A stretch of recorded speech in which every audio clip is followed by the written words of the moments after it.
Good morning guys. तो आज आपके लिए आइसोटेसी लिया है जो कि ओरिजिन ऑफ अर्थ का एक बहुत ज़्यादा इंपॉर्टेंट पार्ट है, जो कि आपकी बीएससी फर्स्ट ईयर क्वेश्चंस में जल्दी पूछा जाता है।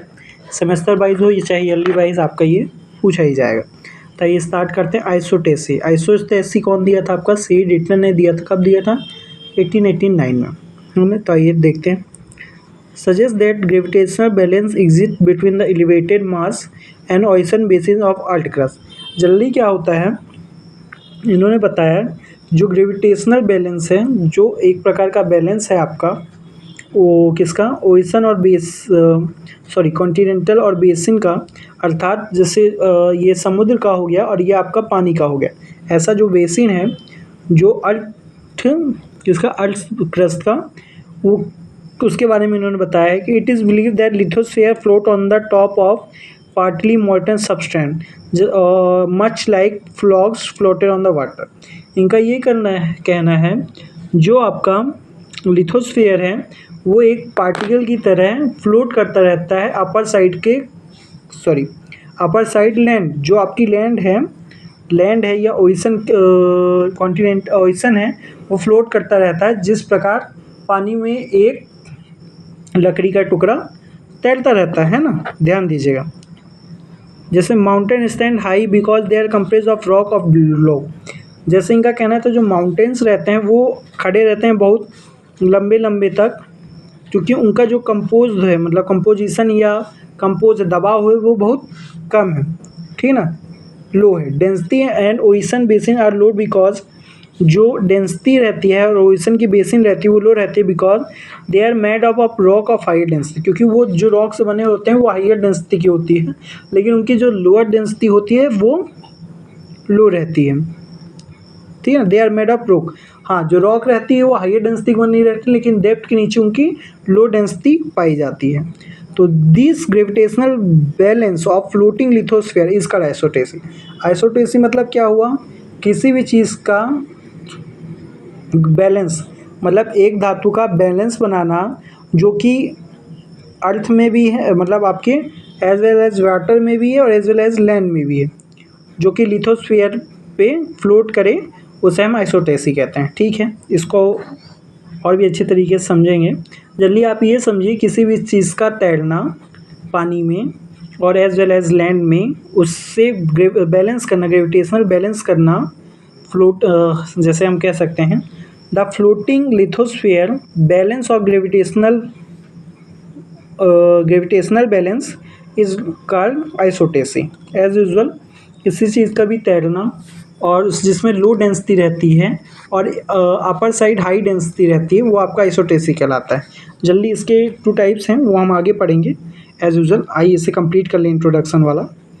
In the isotestic adjustment, mainly vertical movement of crystal blocks take place।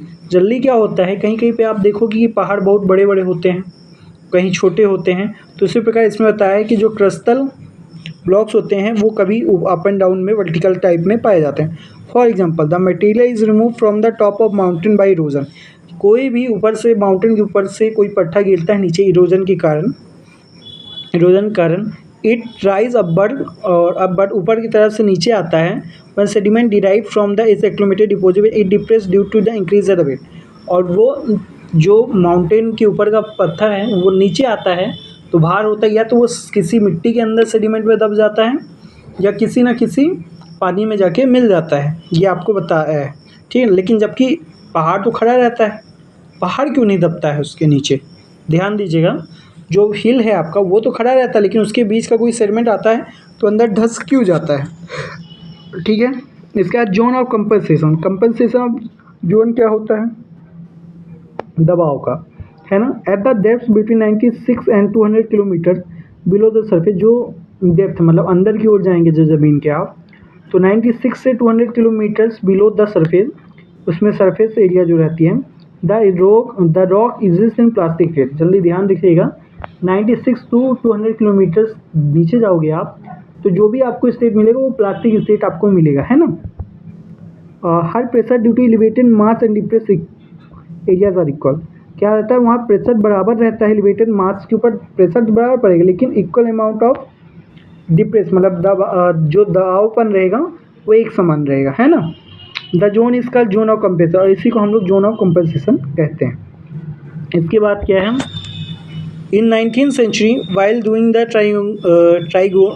trigonometric survey, it was found that deflection of the plump line toward the Himalayas was not proportional to the gravitational attraction of the mass of mountain range।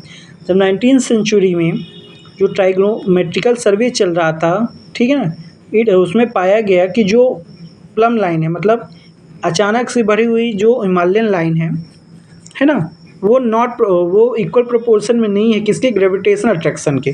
कई बार ऐसा होता है, gravitational attraction किसी भी चीज़ को अपनी तरफ खींचता है, लेकिन डायरेक्टली प्रोपोर्शन की वजह से वो वहीं रुका रहता है ना, उसके of the mass of mountain range, जो कि माउंटेन रेंज में नहीं था। It was very much less than estimate value, और ये बहुत ही ज़्यादा एस्टिमेट वैल्यू के इधर उधर होता, ना डायरेक्टली प्रोपोर्शन में आता, ना ग्रेविटेशनल बैलेंस में आ रहा था, ना ही आपके वर्टिकली ग्रेविटेशन अट्रैक्शन में आ रहा था। तो इसके बाद एज अ रिजल्ट, तो फिर रिजल्ट 1855 में both J.S. Pratt and G.V. Hare purpose the continent consist of lighter material floating on the denser substance. फिर इसके बाद जो 1855 में J.S. Pratt and Harry purpose उन्होंने कुछ खोजा कि कॉन्टिनेंट्स में जो लाइटर मटेरियल रहते हैं, वो लाइटर मटेरियल ऊपर फ्लोट करते हैं और डेंसर मीडियम नीचे रहते हैं। आई होप आइसोटेसी आपको समझ में आया होगा। इसके बाद इसके 2 ग्रुप्स हैं, मतलब पार्ट्स हैं, प्रेट हाइपोथेसिस और हैरी हाइपोथेसिस, वो हम अपने अगले वीडियो में देखेंगे। Thank you.